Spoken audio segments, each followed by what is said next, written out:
Em nome de Jesus, amém. Você pode tomar o teu lugar. Que bom que você está aí. Deixa eu dar um bem-vindo também para o pessoal que está na internet agora. Nossos irmãos lá da nossa igreja em Curitiba estão acompanhando hoje junto conosco, assim como outras pessoas em outros lugares. Essa é a nossa nova realidade. Eu quero te convidar a abrir a palavra de Deus comigo lá na carta aos Hebreus. Lá no finalzinho da Bíblia, você vai de trás para frente, você vai achar com mais facilidade. Não é um livro pequeno. Capítulo 8. Hoje é um dia de ceia.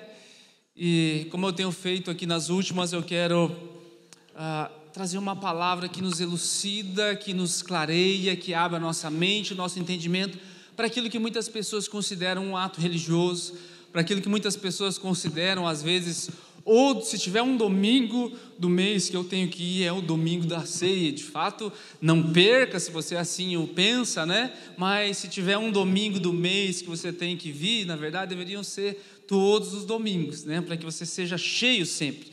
E a carta aos Hebreus, ela nos vai falar sobre o tema dessa palavra de hoje, o princípio da aliança. Quero ler contigo ali, depois nós vamos entrar no texto de maneira mais profunda. Verso 8, 9 e 10 de Hebreus capítulo 8. Quem achou aí diz um amém para eu ouvir, por favor.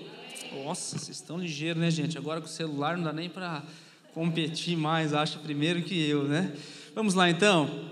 Hebreus capítulo 8, verso 8 em diante, diz assim, ó: Deus, porém, achou o povo em falta e disse: estão chegando os dias, declara o Senhor, quando farei uma nova aliança com a comunidade de Israel e com a comunidade de Judá.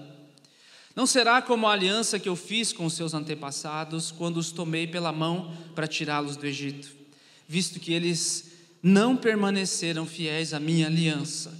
Eu me afastei deles, diz o Senhor.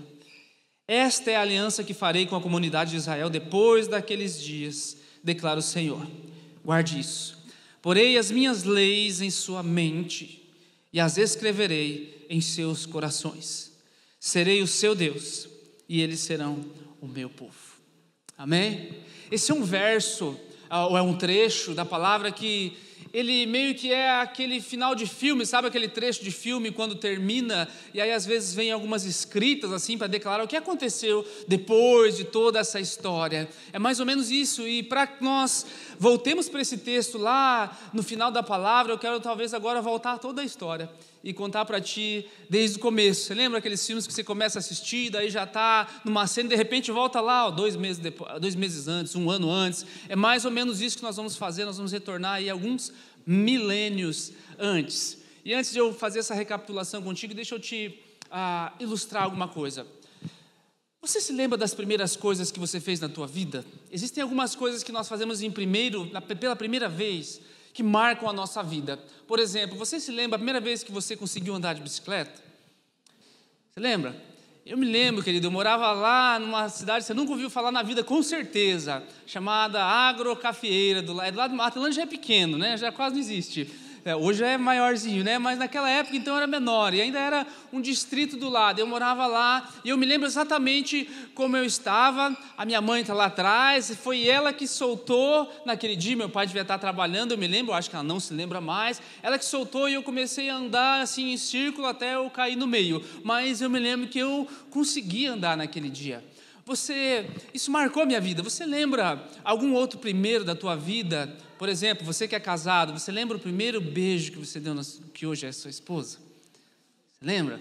Olha, essa é uma oportunidade aí, marido de você, né? Dar aquele sorrisinho, aquele cutucão, de dizer assim para ela: nossa, eu ainda estou muito mais apaixonado por você e tal, né? Não perca essa oportunidade.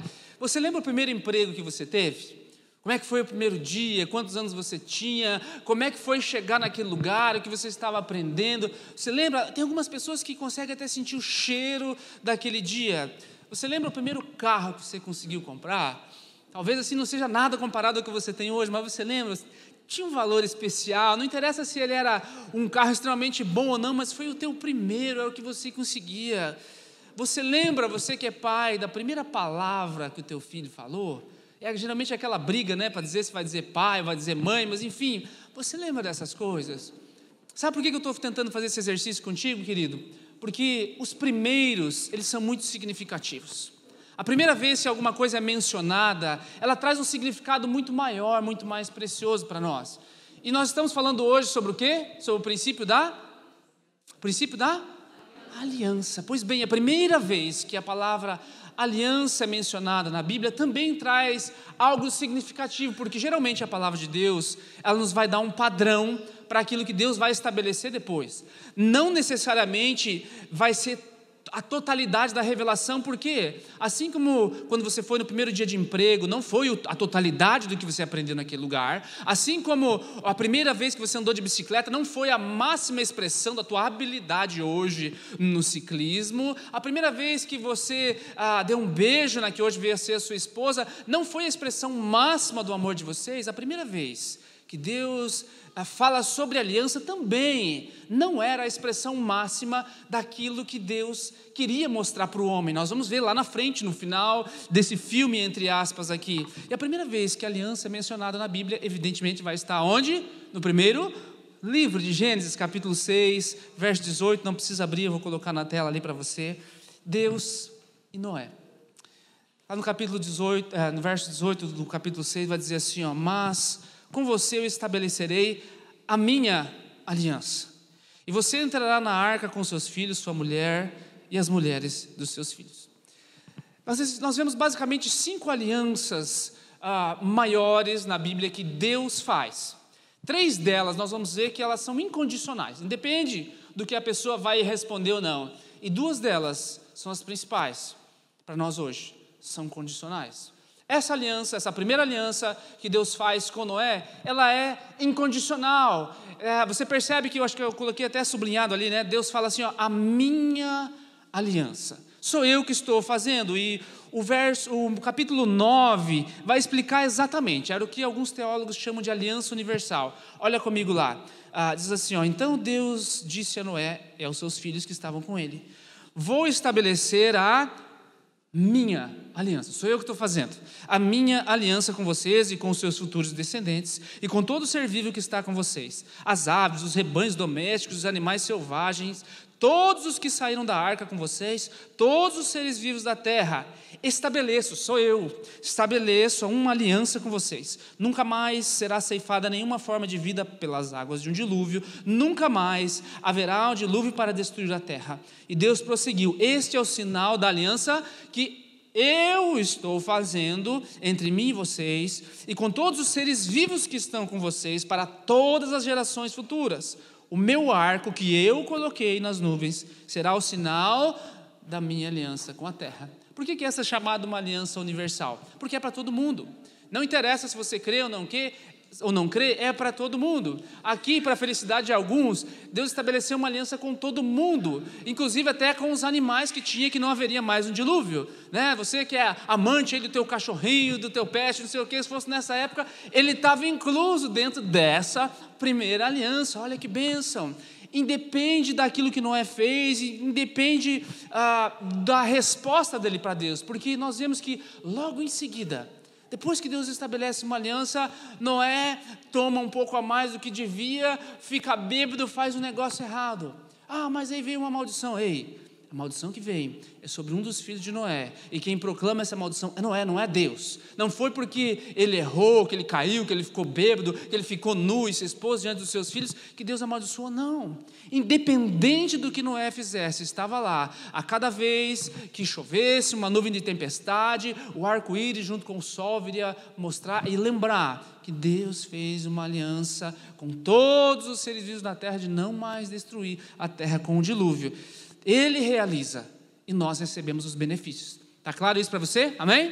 Ele realiza e nós recebemos os benefícios, independente do que nós fazemos. Pois bem, passaram-se alguns anos mais tarde, vem um homem onde o mundo não conhecia apenas a adoração a um Deus, todo mundo adorava muitos deuses, e esse homem chamado Abraão temia o Senhor. E Deus resolve agora fazer uma aliança com ele também. Está lá no mesmo livro de Gênesis, capítulo 17. Vai estar para você ali. Olha, a palavra de Deus para Abraão. Presta atenção. Estabelecerei, de novo, a minha aliança entre mim e vocês. E multiplicarei muitíssimo a sua descendência. Abraão prostrou-se rosto em terra e Deus lhe disse, de minha parte, essa é a minha aliança com você. Você será o pai de muitas nações. Essa é uma aliança também incondicional. Não depende do desempenho de Abraão, porque nós vemos na história, você conhece, que Abraão ficou meio impaciente, a sua esposa ficou meio impaciente e fez ele dormir com a serva, nasceu uma outra criança que não era aquele que iria herdar toda a promessa que Deus tinha falado. Deus tinha falado, olha, eu vou fazer nascer dessa mulher, de 90 anos ela vai ter uma criança, eu não dependo nem de você, Abraão, para eu gerar uma criança no mundo, porque mais lá na frente eu vou pegar uma virgem e vou fazer alguém nascer, mas eu quero te usar. Então, deixa eu falar alguma coisa que independe do teu erro.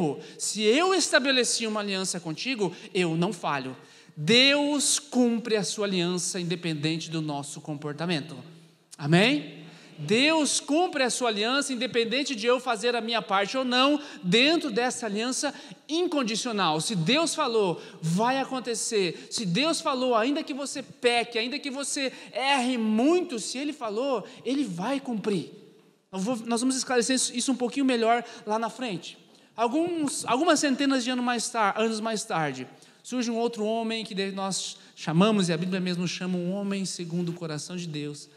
O rei Davi, que veio se tornar o rei Davi, Deus também estabelece uma aliança com ele. Segunda Crônicas vai dizer assim, entretanto, por causa da aliança que havia feito com Davi, o Senhor não quis destruir a dinastia dele.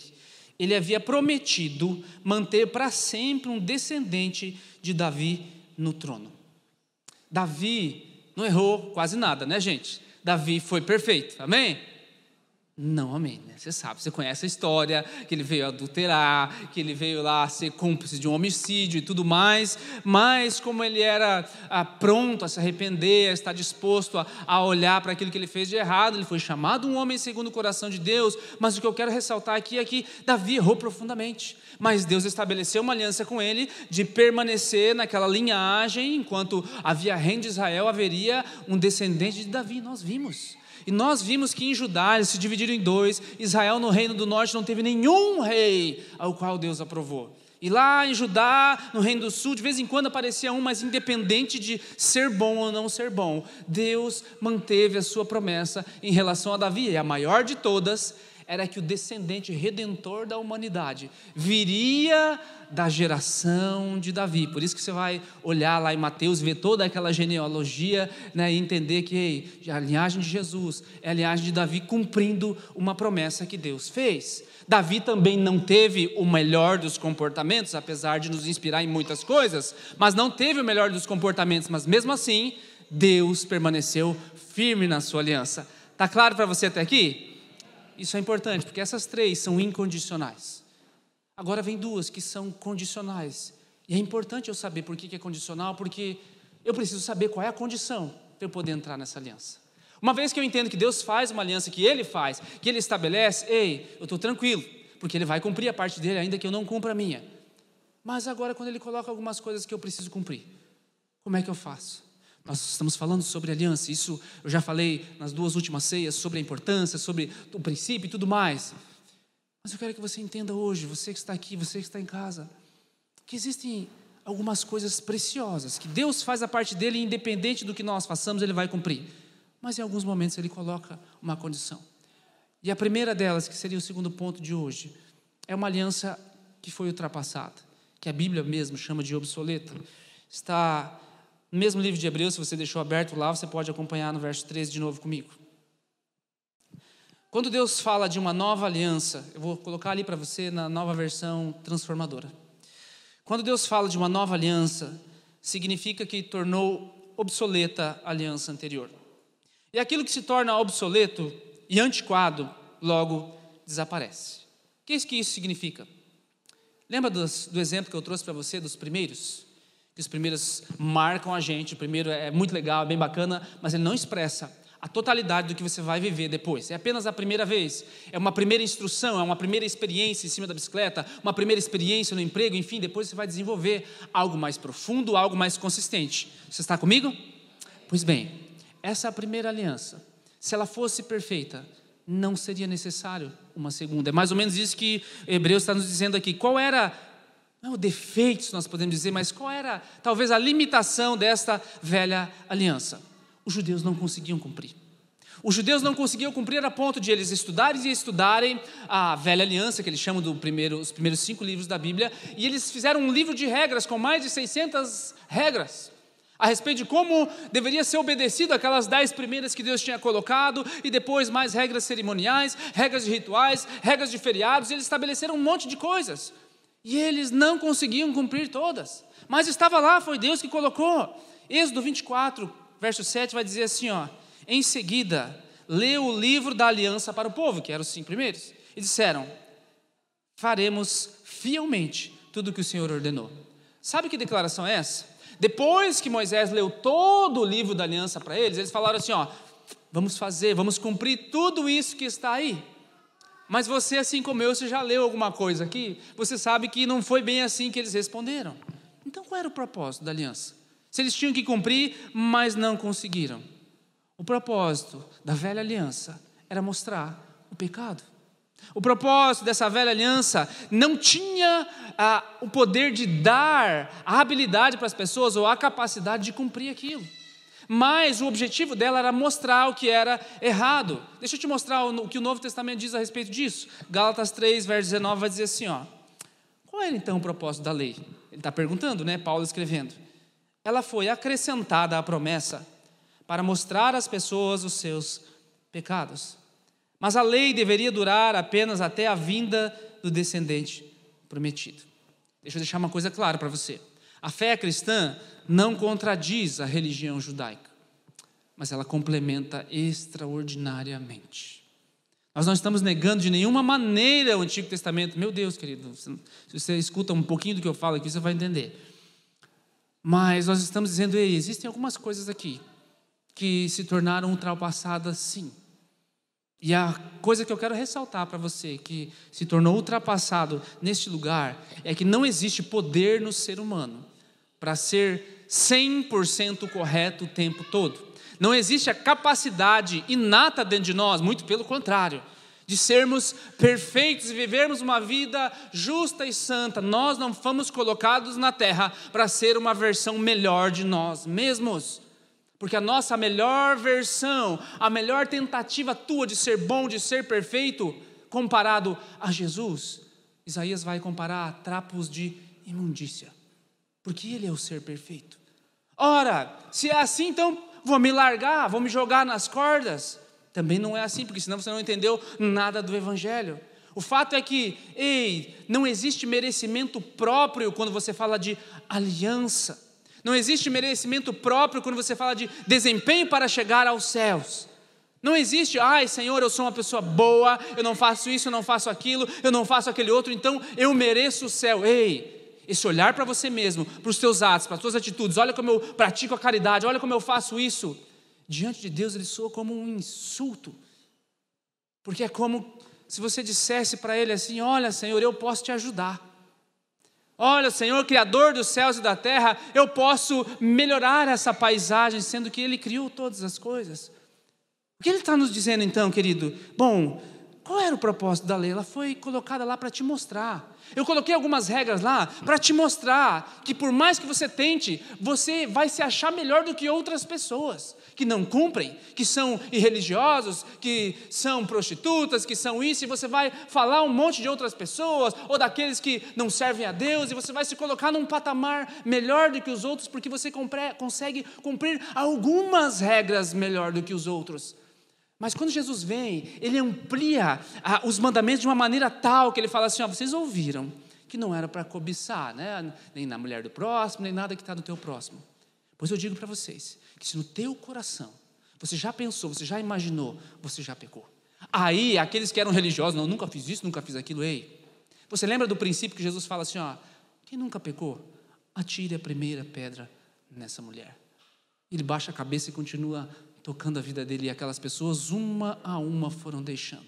Você entende, meu amado, que o que nós estamos falando aqui de aliança, existem algumas coisas que nós vamos fazer, eu vou te colocar a condição já, mas tudo isso até então não depende do teu desempenho, é Deus que faz, sou eu que estabeleço, sou eu que mostro, sou eu que faço. Você gostaria de viver com alguém do teu lado que sempre aponta o teu erro? Está sempre te mostrando, está errado, está errado, que está te cutucando? Pois bem, essa é a lei. Esse é o conjunto de regras que talvez eu e você, como pessoas religiosas, constantemente colocamos diante de nós. Eu tenho que fazer isso, tenho que fazer aquilo, tenho que fazer aquele outro. E o que você chega à conclusão no final da semana? Pô, não fiz isso, não fiz aquilo, não fiz aquele outro. Ou deixei meu TSD de lado hoje. Respondi errado, meu irmão. Puxa vida, não devia ter falado isso para minha esposa. Eu acho que eu tratei aquela pessoa mal. Poxa, não fiz um bom negócio. Enfim, se você olhar para essas coisas, você fica extremamente frustrado. E de certa maneira isso é bom, isso é excelente. É por isso que Deus não resolve todos os teus problemas, não. Porque senão você nunca entenderia qual é a necessidade que todos nós temos de um Salvador. Você iria viver na ilusão de que o teu desempenho é o que te caracteriza para entrar no céu, de que a tua boa vontade, de que a tua caridade, de que o teu olhar piedoso sobre as pessoas te torna, as coisas te tornam, o teu comportamento te torna, e você esquece que nada disso importa se o sangue de Jesus não estiver sobre a tua vida. Você esquece facilmente, aí você esquecemos facilmente, quando tudo está certinho, de que, você acha mesmo que Deus te colocou nessa terra com um propósito de construir alguma coisa que se pega, que perece e deu? Você acha mesmo que Deus te colocou nessa terra para simplesmente construir um castelo de pedras que amanhã depois, como está aí diante de nós, aí na frente esse terreno aí, uma casa que ficou durante muitos anos, foi famosa, um monte de shows, mas hoje já está abaixo, não sobra pedra sobre pedra. Essa é a nossa vida, querido. E quantos dos nossos dias nós perdemos pensando que nós viemos aqui só para trabalhar, só para construir uma carreira? Quantos dos nossos dias nós perdemos pensando assim que nós viemos aqui apenas para constituir uma família? Eu não estou falando que essas coisas são ruins, mas eu tenho repetidamente dito isso para você, que o ser humano é um especialista em pegar coisas boas, coisas que nós podemos usar e desfrutar, mas ele é um especialista em pegar coisas boas e fazer delas um ídolo, e fazer delas uma razão de viver. E aí quando uma dessas coisas são removidas da vida dele, ele perde o sentido da vida, ele deseja se matar, ele entra num profundo poço de ansiedade e preocupação. Por quê? Porque ele esqueceu do primeiro desses mandamentos. Qual é o primeiro mandamento? Não terás outros deuses. Nós não vivemos mais em uma era onde nós adoramos deuses de barra, de prata, como cultura. Hoje nós adoramos a nós mesmos. Hoje nós adoramos o bem-estar. Hoje nós adoramos a vida segura. É isso que nós adoramos. Por quê? Por que adoramos? Porque quando qualquer coisa entra no lugar que deveria ser de Deus, se torna um ídolo, inclusive e principalmente coisas boas. Ter uma família é extraordinária, bênção de Deus, mas quando ela toma o lugar de Deus, se torna um ídolo. Um casamento é extraordinária, bênção de Deus, mas quando toma o lugar de Deus, se torna um ídolo. Filho são bênçãos do Senhor, a Bíblia diz, mas quando toma o lugar de Deus, se torna um ídolo. Do fruto do teu trabalho você vai comer, e isso vai dar sustento para a tua família, vai te ajudar a conquistar coisas, mas quando toma o lugar de Deus, se torna um ídolo. Eu preciso descansar, estou cansado, trabalhando muito. Ok, é um princípio bíblico, você precisa do descanso. Mas quando esse descanso começa e nunca mais termina em relação às coisas do Senhor, se tornou um ídolo e você cedeu a vida do comodismo, sim. Agora estamos voltando, aos poucos, já os bancos se enchendo, mas quantas pessoas? E aí, talvez você que está na internet ainda, ok, que bom que você está ouvindo essa mensagem. Mas será que você também não está entrando nessa vida de comodismo? Tá bom assim, não quero, tá bom, não vou me envolver mais. Por que isso é importante entender, querido? Porque agora vem o ponto final, que é a nova aliança. Você precisa entender isso. Vamos olhar o texto de novo, mais uma vez, abre no texto inicial, Hebreus 8 a 10. Chegamos no final do filme. Que filme? Havia uma aliança que não era perfeita, e os judeus não conseguiram cumprir ela. Deus, porém, achou o povo em falta. Você entende agora? Você entende? Amém? Você está comigo? Ele disse: estão chegando os dias, declara o Senhor, quando farei uma nova aliança com a comunidade de Israel e com a comunidade de Judá. Não será como a aliança que eu fiz com os seus antepassados, quando eu os tomei pela mão para tirá-los do Egito, visto que eles não permaneceram fiéis à minha aliança. Eu me afastei deles, diz o Senhor. Essa é a aliança que eu farei com a comunidade de Israel depois daqueles dias. Olha agora. Porei a minha lei aonde? Nas suas mentes. E aonde é que eu vou escrever? Nos seus? Serei o seu Deus, e eles serão o meu povo. Deus escreve as leis em nossos corações e mentes. Deixa eu te ilustrar como é que foi isso. Lembra quando Moisés recebe as tábuas dos 10 mandamentos? Lembra? Ele recebe, a Bíblia diz que foram 2 tábuas de pedra, que Deus escreveu aquelas leis, frente e verso, mas quando Moisés chega lá debaixo do monte, o povo tinha se perdido, já estava adorando, e Moisés, num ato de fúria, joga aquelas leis no chão, quebra as pedras, e 3.000 pessoas morrem naquele dia. No dia em que a lei é dada, 3.000 pessoas morrem. Agora, havia uma nova promessa. Jesus fala assim em Atos capítulo 1, ei, fiquem em Jerusalém, até que do alto vocês sejam revestidos de poder. Eu vou para o Pai, me é de direito, mas eu vou deixar para vocês um Consolador, e vai vir as melhores promessas e tal. Em Atos capítulo 2, vem o dia do Pentecostes. Bom, lembra lá no primeiro dia da aliança, lá na lei, que havia fogo no monte, havia um som, havia barulho de trombeta. Agora, lá, milênios depois, no dia de Pentecoste, a Bíblia fala que houve também som, como um vento impetuoso. Houve também fogo, como línguas de fogo sobre as pessoas. Mas agora, quando vem a nova aliança, o sinal pleno de que o Espírito Santo estará conosco, o que acontece? Na primeira, 3.000 pessoas morrem. Na segunda, a Bíblia diz que Pedro se levanta e 3.000 pessoas se tornam vivas de verdade. Você entende qual é o poder da nova aliança, querido? Na primeira aliança que Deus veio mostrar, ei, você não pode, você não consegue, eu quero te mostrar o quanto você precisa de mim, o quanto eu quero ter um relacionamento contigo, porque Ele fala, eu quero ser o seu Deus, eu quero que você seja o meu povo, mas você é obstinado de coração, você acha que por cumprir um livrinho de regras, você vai conseguir alguma coisa, e Ele passa milênios mostrando para você que não é assim, e de repente agora vem a nova aliança. Na primeira houve morte, na segunda há vida. Quando a nova aliança chega, os corações se abrem, há milagres acontecendo. Jesus diz assim, vocês vão receber poder. E que poder para quê?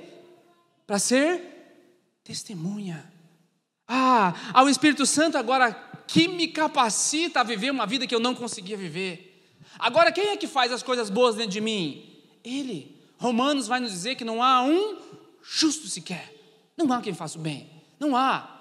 Mas através do sangue de Cristo, através do Espírito Santo, agora eu me torno uma nova criatura. Lembra do texto? As coisas velhas já passaram, eis que tudo se fez novo. Esse é o poder da nova aliança. Noé, Abraão, Davi foram pessoas extraordinárias, até Moisés, mas todos eles falharam miseravelmente em serem perfeitos. Todos cometeram falhas. Sabe o que isso significa, querido? Que nenhum de nós jamais será bom o suficiente por bom comportamento. Nós precisamos do que a nova aliança fez por nós. E quando eu olho para essa mesa, é isso que tem que me lembrar. Não é o domingo que eu não posso faltar. Não é, agora eu vou participar do pão e do sangue e tudo vai se restaurar na minha vida. Assinei de novo um boletim para até chegar o próximo mês. Não é isso. É muito mais profundo, é muito mais intenso. Jesus usa o suco da vide e o pão porque eram elementos que estavam diante dele naquele dia, na Páscoa dos judeus. Elementos que lembram, sangue é vida, eu vou dar o meu sangue por vocês. É por isso que ele fala assim, quem não beber do meu sangue, quem não comer da minha carne, essa agora vem a condição. Qual é a condição, então, para eu entrar na nova aliança? As outras eram incondicionais, não precisava você fazer nada, mas agora existe uma condição. Qual é a condição? Você precisa morrer para você mesmo. Essa é a condição. Do contrário, nós não vamos entrar na nossa aliança. Fisicamente, evidentemente que não. Jesus diz assim, lá em Mateus capítulo 10, quem não tomar a sua cruz, não é digno de ser meu discípulo. Jesus morreu por nós, para que nós vivêssemos não mais uma vida para nós mesmos. Paulo vai nos dizer, a vida que agora eu vivo pela fé. Não mais eu quem vivo, mas Cristo vive em mim. Você entende que para você entrar nessa nova aliança, meu amado, há uma condição, e a condição é viver o que Jesus viveu no Getsemane. Você lembra? Senhor, se possível, afasta. Se possível, me livra dessa semana, me livra, Pai, daquela pessoa, me livra até às vezes daquele irmão, Senhor, me livra disso, me livra daquilo, dessa circunstância, dessa doença, desse vírus e tantas outras coisas. E é normal nós às vezes pedirmos por essas coisas, nós clamarmos, às vezes até jejuarmos. Mas para fazermos parte da aliança, nós precisamos incluir a parte final da oração de Jesus diariamente. Porém, não se faça a minha vontade, mas isso é morrer para mim mesmo. Quando eu tenho uma vida assim, querido, perceba que eu não estou livrando os questionamentos da vida. Eu não estou me livrando de chorar como Jesus. Eu não estou me livrando de suar, às vezes, sangue como Jesus. As circunstâncias da vida estão aí. Às vezes elas vão me abater a ponto de me trazer uma opressão profunda. Como Jesus fala para os discípulos, a minha alma está numa profunda tristeza, tristeza de morte. Mas o que ele faz? Ele vai aos pés do Senhor. E ele clama, Senhor, afasta, Senhor, afasta. Mas no fim das contas, ei, faz a tua vontade. O que isso significa? Toma a tua cruz, querido. Eu não estou falando para você viver uma vida conformada de jeito nenhum, mas viver uma vida centrada naquilo que Ele fez, não no que você pode fazer. Nós vivemos em um tempo onde isso tenha sido acentuado muito. Faça a tua parte, é claro, você já entendeu, não estou desmerecendo isso. Mas eu estou querendo te dizer que você não pode de maneira nenhuma confundir a tua parte com aquilo que Jesus fez, porque senão você nega o sacrifício de Jesus na cruz. E isso inclui quando você retém o perdão para você mesmo. Você não libera perdão sobre outra pessoa. Isso significa que o sacrifício de Jesus não foi suficiente por você. Ele não morreu para pagar os teus pecados, porque você retém Ele. Ele ensina isso para nós aonde? Na oração do Pai Nosso. Perdoa as minhas dívidas ou ofensas, como o quê? Assim como? Ou seja, se eu não perdoar, Pai, não me perdoa também. Se eu reter, Pai, retém para mim também. Há um princípio extraordinário aqui. E quando a Bíblia apresenta as qualificações para o ministério, sempre não é a habilidade que governa. Sempre não é o resultado. Ai, temos uma igreja grande, uma igreja pequena. Ai, temos um PG gigante, um PG pequeno. Olha quantas coisas eu já fiz no meu currículo ou não. Nunca é resultado ou habilidade. Olha como eu sei falar, olha como eu sei tocar, olha como eu manejo bem a Bíblia e sei dizer os livros. Nunca é habilidade ou resultado. É o que então, pastor? Sempre que a Bíblia fala sobre qualificações para qualquer coisa, para ser chamado por Deus, ela fala sobre caráter. Sempre é caráter. Davi não foi chamado porque era o melhor dos líderes. Ele era uma criança. Ele foi chamado por causa do coração.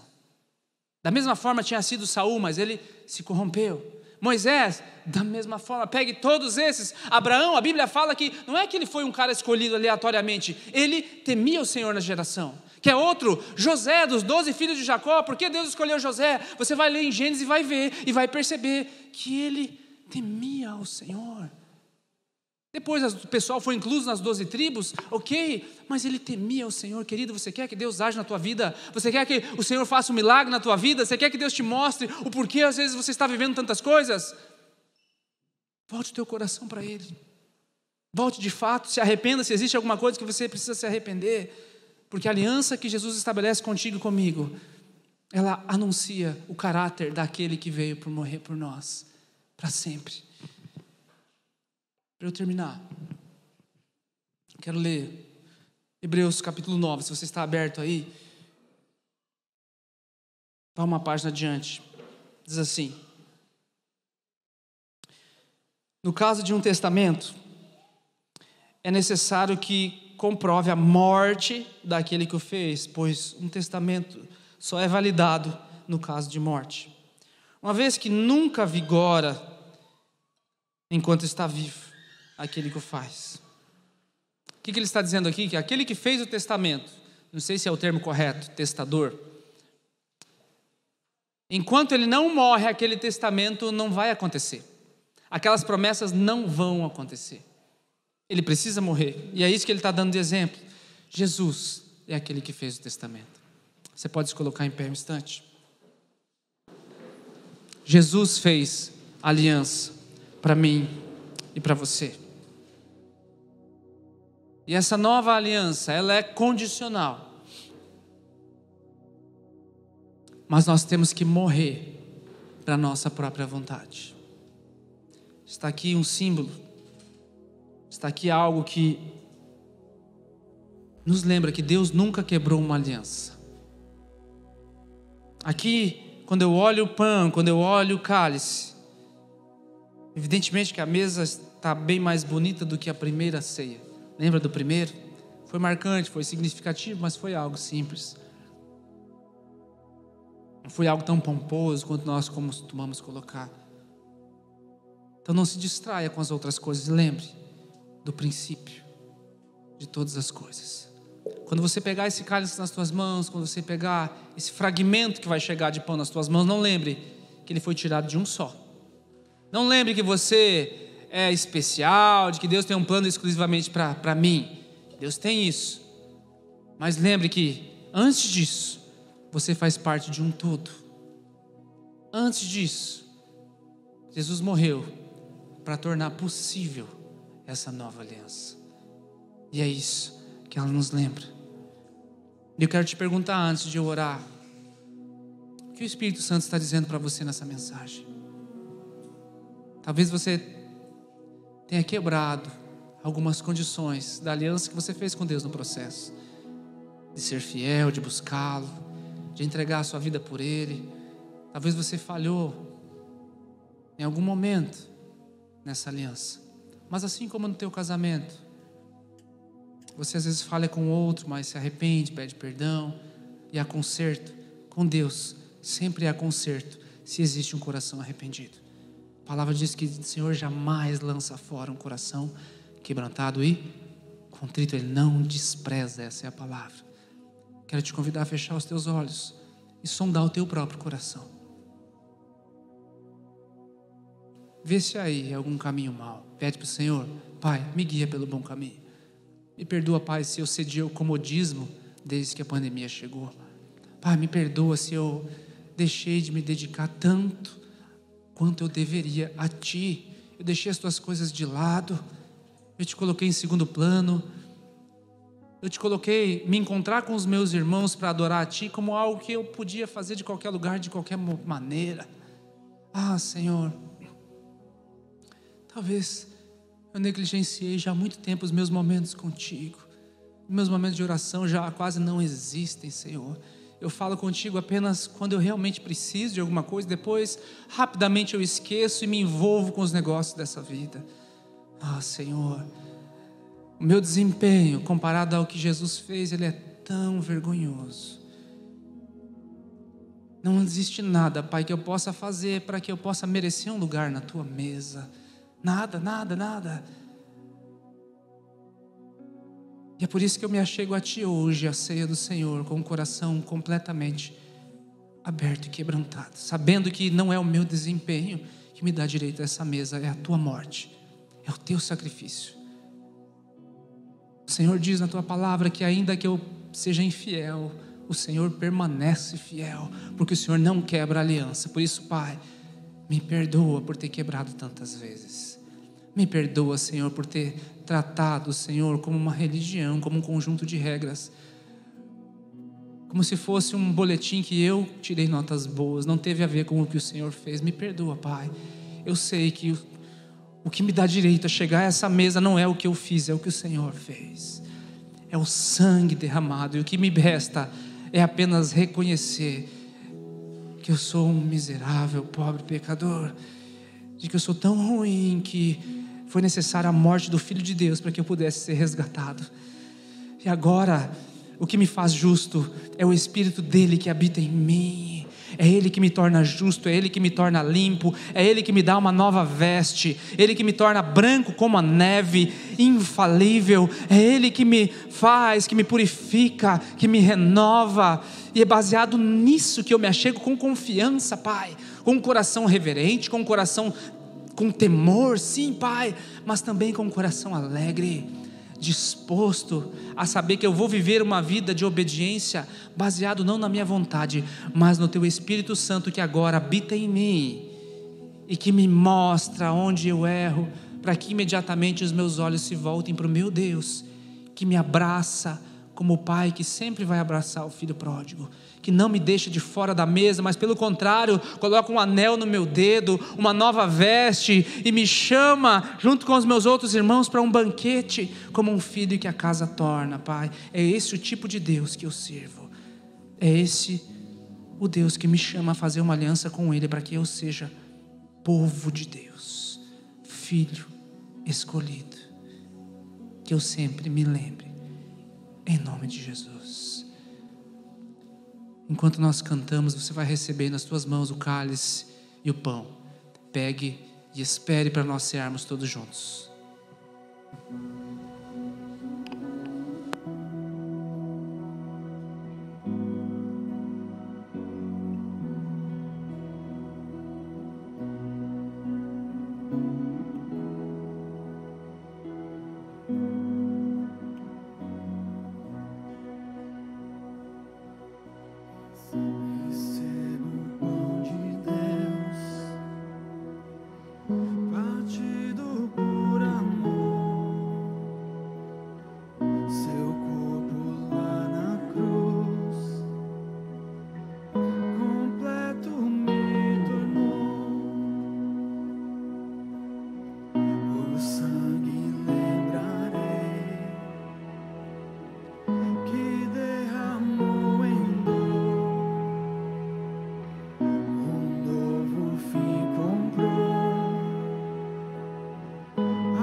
Vamos consagrar os elementos. Pai, Tu és bom para nós, Senhor. Tu és tão bom para nós, Pai. Se eu me perder no caminhar, se a Tua graça em algum momento eu negar, Pai, me lembre que tudo pago está. Há um caminho de retorno em todo lugar. E é isso que esses elementos nos lembram, e nós queremos consagrar a Ti. O cálice da aliança, o pão que nos lembra que o Teu corpo foi ferido, lacerado, para que hoje nós pudéssemos chegar com confiança. E nós consagramos a Ti e celebramos essa aliança hoje contigo. Celebramos a Tua bondade para conosco, Pai, a Tua aceitação, que Tu nos torna filhos, somos Teu povo, por participarmos dessa aliança, em nome de Jesus. Coma do pão, beba do cálice, e aí tem o teu momento com Deus, de adoração, de entrega, de busca, de renovo, de renúncia se necessário.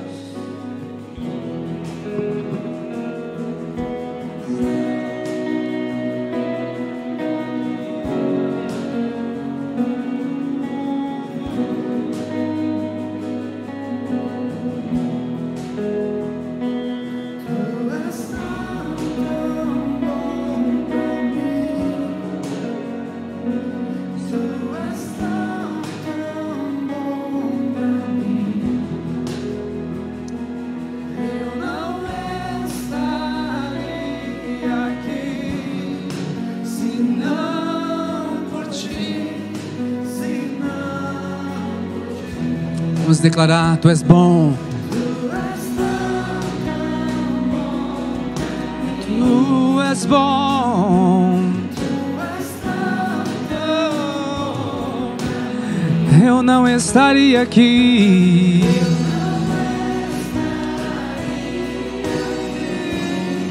se não por ti, se não por ti. Tu és bom, Senhor.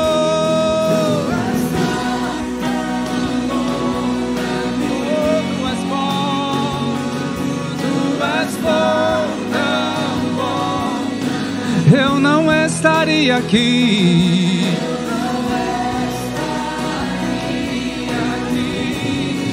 se não por ti, se não por ti.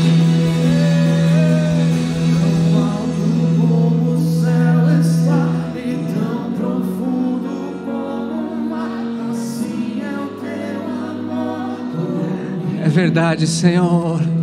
Olha para onde estamos indo. Até os meus últimos dias. Oh, Senhor, é só o começo.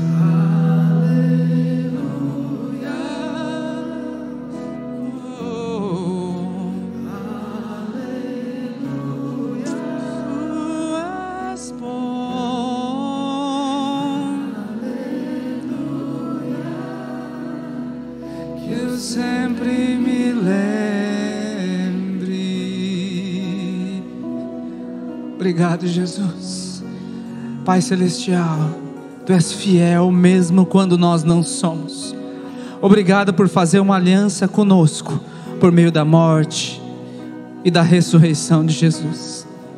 Nós fazemos a escolha de entregar as nossas vidas e Te seguir por todos os nossos dias. E se eu me perder no caminhar, se em algum momento, Senhor, a Tua graça, algum de nós viemos a negar, nos lembre que tudo pago está e existe um caminho. Sempre existe um chamado do Pai sobre nós. Leva cada uma dessas pessoas em paz para suas casas agora. Livre de toda a artimanha do inimigo, Pai. Livre de toda pedra que talvez venha a ser colocada para que eles tropecem, para que eles desviem, ainda que um minuto, Senhor, ainda que alguns passos do caminho. E guia cada uma dessas pessoas, ó Pai, essas aqui presentes e as que estão na internet, pelo bom e precioso caminho, Senhor. Que haja paz sobre essa casa, que haja vida de Deus, Pai, mesmo em meio que exista tempestade ao redor delas. Que o coração delas esteja seguro, firme, sólido nas promessas que jamais se abalam. E que o Teu grande amor, que a graça do Senhor Jesus e a comunhão do doce Espírito repouse sobre cada lar, hoje e para todo sempre. Assim nós cremos em nome de Jesus. Amém. Amém, meu amado. Vá em paz. Que Deus te abençoe e até a semana que vem, se o Senhor nos permitir.